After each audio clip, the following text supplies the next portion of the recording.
Você já conheceu alguém que parece ter um olhar velho demais para a idade? Uma criança que fala como adulto, que consola os outros quando deveria estar brincando, que assume responsabilidades que nunca deveriam ter sido suas. Existe um fenômeno psicológico devastador que afeta milhões de pessoas em silêncio. E provavelmente você mesmo já o viveu, sem perceber, a adultificação infantil. É quando uma criança é obrigada a crescer antes do tempo, a abrir mão da infância para se tornar o adulto que outros não conseguiram ser. E o mais chocante é que as consequências disso não desaparecem com os anos. Elas se transformam em padrões invisíveis que perseguem essa pessoa por toda a vida adulta. Esse fenômeno está tão normalizado em nossa sociedade que muitos até aplaudem essas crianças, chamando-as de maduras ou responsáveis, sem perceber o preço emocional devastador que elas pagam em silêncio. Hoje, vamos entrar na mente de uma criança que amadureceu cedo demais, descobrir por que isso acontece, como reconhecer se você carrega essas feridas e, principalmente,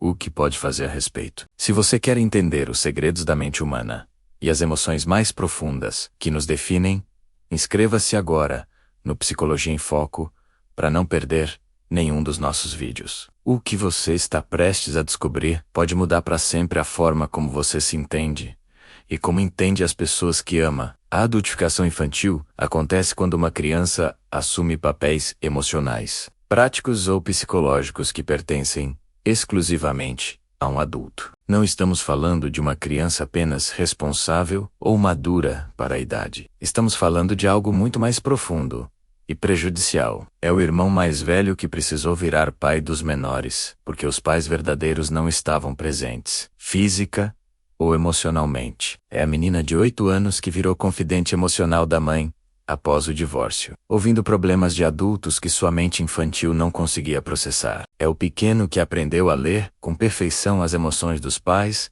para evitar conflitos, tornando-se um mediador invisível dentro da própria casa. Essas crianças não tiveram o luxo de serem irresponsáveis, de errarem sem consequências graves, de simplesmente existirem sem preocupações. Enquanto outras brincavam sem pensar no amanhã, elas cuidavam, planejavam, resolviam. Enquanto outras choravam livremente por suas próprias necessidades, elas consolavam os outros, engolindo as próprias lágrimas. Desenvolveram uma sensibilidade extrema ao sofrimento alheio, uma capacidade quase sobrenatural de detectar quando algo não vai bem menos, mas perderam a capacidade de reconhecer e validar as próprias emoções e necessidades. E é aqui que começa uma tragédia silenciosa, que pode durar décadas, às vezes a vida inteira. Por que isso acontece? A psicologia mostra que a adultificação infantil surge em famílias onde existe um vazio emocional ou funcional significativo que a criança tenta preencher instintivamente. Pode ser uma família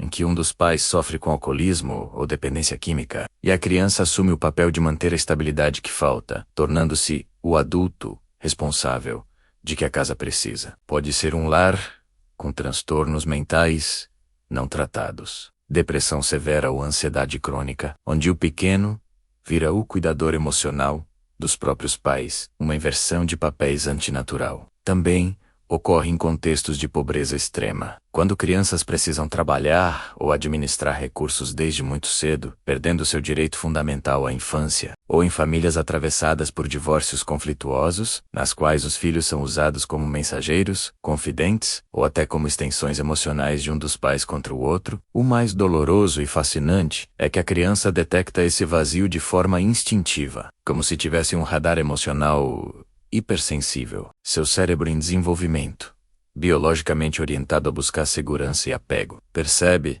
a ameaça de abandono ou caos e, por puro instinto de sobrevivência emocional, decide preencher esse espaço. Não é uma escolha consciente, é um mecanismo desesperado de adaptação. Em algum nível inconsciente, a criança pensa: se eu não mantiver tudo unido, tudo vai desmoronar, e eu ficarei completamente só. E assim começa a carregar um peso emocional que nunca deveria ter sido seu, sacrificando a própria infância no altar da sobrevivência familiar. As consequências de amadurecer cedo demais são devastadoras e se espalham como raízes invisíveis por toda a vida adulta. Essas pessoas costumam se tornar hyper-responsive, crônicos, incapazes de delegar, incapazes de pedir ajuda, mesmo à beira do colapso, porque, desde cedo, aprenderam a lição mais dolorosa: ninguém virá salvá-las. Só podem contar consigo mesmas. Desenvolvem um senso de dever esmagador e a crença profunda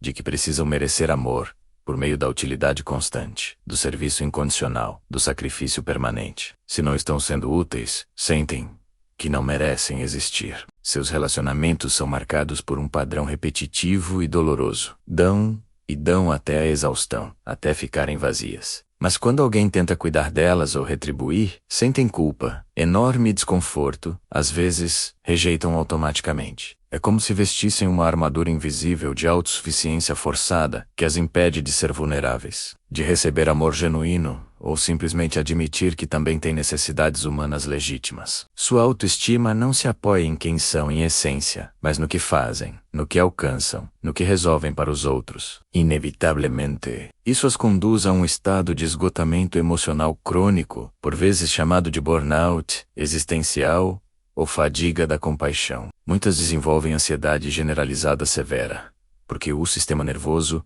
aprendeu a permanecer em alerta máximo, escaneando o ambiente em busca da próxima crise que terão de resolver sozinhas. Outras entram em relações em que reproduzem exatamente o mesmo padrão destrutivo. Cuidam de pessoas emocionalmente imaturas ou muito carentes, esperando menos no inconsciente, que desta vez, se fizerem tudo bem o suficiente, finalmente receberão o amor incondicional que faltou na infância. Aqui vai uma revelação que muda completamente o jogo. Aquela criança que amadureceu cedo demais, na verdade, nunca amadureceu de verdade. O que ela desenvolveu foi uma máscara de maturidade, uma fachada de controle e responsabilidade que oculta feridas profundas, ainda abertas. Carl Jung chamaria isso de criação de uma persona extremamente sofisticada, uma identidade social perfeita que esconde um eu infantil completamente abandonado. Sigmund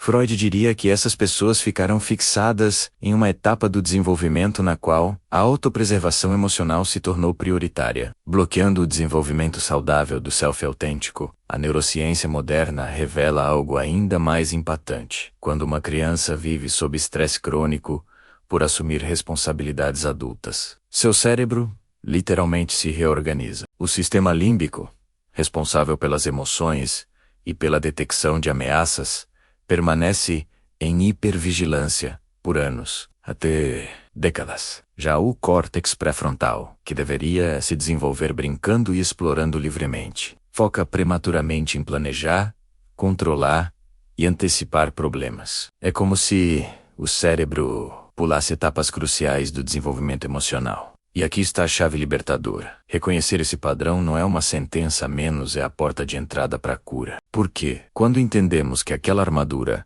foi absolutamente necessária para sobreviver naquela época, podemos, com compaixão, perguntar: eu ainda preciso dela agora? O ponto mais crítico chega quando essas pessoas alcançam a vida adulta e percebem menos, às vezes com um horror existencial, que viveram a vida inteira pelos outros, mas nunca por si mesmas. É aquele momento devastador em que olham para trás em busca de lembranças de alegria pura, de espontaneidade genuína, de liberdade sem culpa e não encontram quase nada. Apenas responsabilidade, sacrifício constante e serviço interminável. Muitos passam pelo que os psicólogos chamam de colapso do cuidador depois de anos, às vezes décadas, sustentando todos ao redor. Chega o dia em que corpo e mente simplesmente dizem basta. Isso pode se manifestar como uma crise severa de ansiedade, uma depressão profunda, doenças psicossomáticas que os médicos não conseguem explicar, ou um vazio existencial avassalador que faz questionar o sentido de continuar. Eles se deparam com perguntas que nunca haviam se permitido fazer. Quem sou eu de verdade, sem o papel de cuidador? O que eu realmente gosto? Quais são meus desejos autênticos, não os que os outros esperam de mim? E descobrem, com espanto, que não têm respostas claras. Nunca tiveram espaço emocional, tempo, nem permissão para desenvolver uma identidade própria. Suas relações também chegam a um ponto crítico. Parceiros que se cansam de não conseguir ultrapassar o muro invisível que os separa. Amigos que se frustram por não poder retribuir o apoio. Filhos que crescem reproduzindo o mesmo padrão e correm o risco real de repeti-lo em suas próprias vidas. É o momento em que a armadura que os protegeu durante anos se torna a prisão que os impede de viver plenamente, amar profundamente e, finalmente, descansar. E é aqui que surge a pergunta mais urgente de todas. Será realmente possível se curar disso? Ou é uma condenação para a vida toda? Sob a ótica da psicanálise, Alfred Adler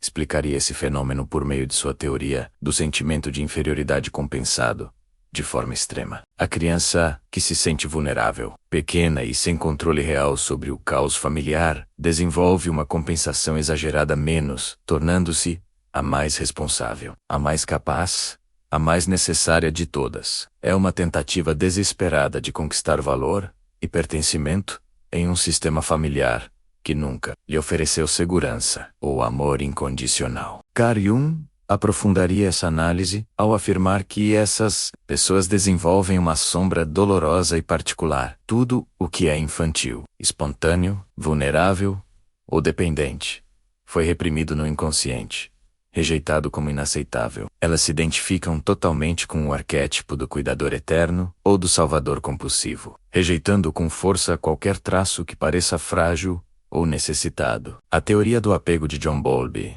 e Mary Ainsworth mostra com clareza que essas crianças desenvolveram um estilo de apego desorganizado ou evitativo. Aprenderam pela dor que expressar necessidades é perigoso, que vulnerabilidade leva ao abandono, não ao cuidado. A psicologia moderna, especialmente com os estudos sobre trauma complexo de Bisselvan, Darkalk e Judith Herman, revela que esse padrão fica gravado profundamente no sistema nervoso. Elas vivem em permanente estado de defesa, incapazes de acessar o modo de segurança e conexão social que permite descanso e vínculos saudáveis. Imagine Maria, uma executiva de 35 anos, que nunca consegue se desconectar do trabalho. Revisa e-mails às 3 da manhã, porque alguém pode precisar dela. Seu corpo nunca relaxa de fato, porque aprendeu aos 7 anos. Quando cuidava da irmã enquanto a mãe trabalhava em 2 empregos, que baixar a guarda significa catástrofe. Isso não é apenas psicológico, é neurobiológico, somático e dolorosamente real na experiência diária dessas pessoas. Curar esse padrão profundo é absolutamente possível mas requer um caminho de compaixão radical e paciência consigo mesmo. O primeiro passo é o reconhecimento, sem julgamento nem vergonha. Entender que você não foi uma criança forte demais ou madura demais, mas uma criança que precisou se adaptar a circunstâncias extremas, além de sua capacidade natural de desenvolvimento. Não há nada de que se envergonhar. Pelo contrário, há muito o que honrar nessa resiliência. O segundo passo, talvez o mais difícil, é aprender a reconectar-se com as próprias necessidades. Parece simples, mas é incrivelmente desafiador para quem passou décadas ignorando-as. Isso pode incluir terapia especializada em trauma complexo, menos como EMDR ou terapia somática, práticas de regulação do sistema nervoso como o trabalho polivagal de Stephen Porges, ou exercícios de mindfulness voltados para a autocompaixão, como os de Kriston Neff. É fundamental aprender a estabelecer limites, sem culpa paralisante, a dizer não, quando necessário, e permitir conscientemente que outros também cuidem de você, sem sentir que precisa retribuir. Muitas pessoas encontram cura ao se reconectar com atividades lúdicas, criativas e sem propósito produtivo, o jogo puro, a expressão artística, o prazer de criar sem meta. Assim, recuperam a parte da infância que foi silenciada. Pedro, por exemplo, terapeuta de 40 anos que cuidou do pai alcoólatra desde os 10, começou aulas de cerâmica apenas pelo prazer de moldar com as próprias mãos, e descobriu que pela primeira vez em décadas, conseguia relaxar de verdade. Também é essencial reavaliar os relacionamentos atuais. Você está cercado de pessoas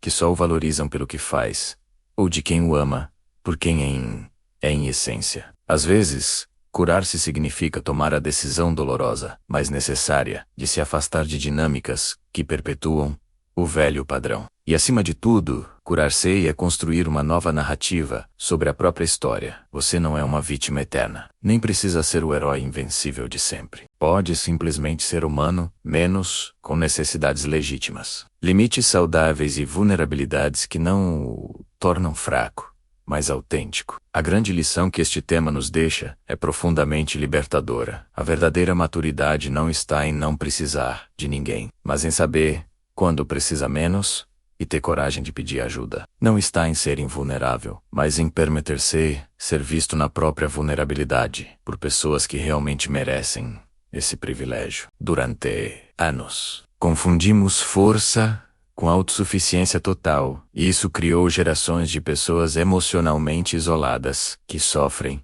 em silêncio. Mas o ser humano é, por natureza, interdependente. Precisamos de conexão, apoio e reciprocidade. Não há virtude no ato, sacrifício que te destrói lentamente. Não há honra em carregar sozinho o que poderia ser compartilhado. Se você reconhece esse padrão em si, entenda, soltar a armadura não o torna fraco, o torna corajoso.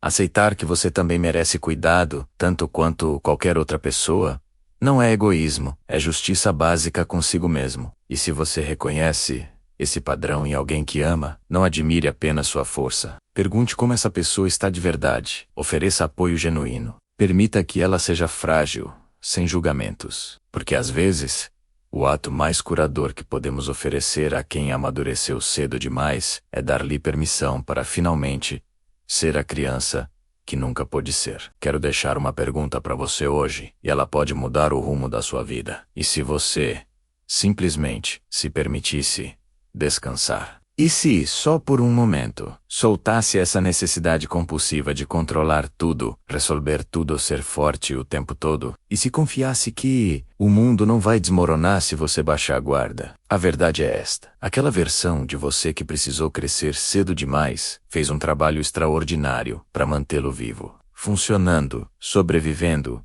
em meio ao caos. Mas você não está mais naquela situação. Você não é mais aquela criança sem opções. Hoje, você pode escolher uma vida diferente.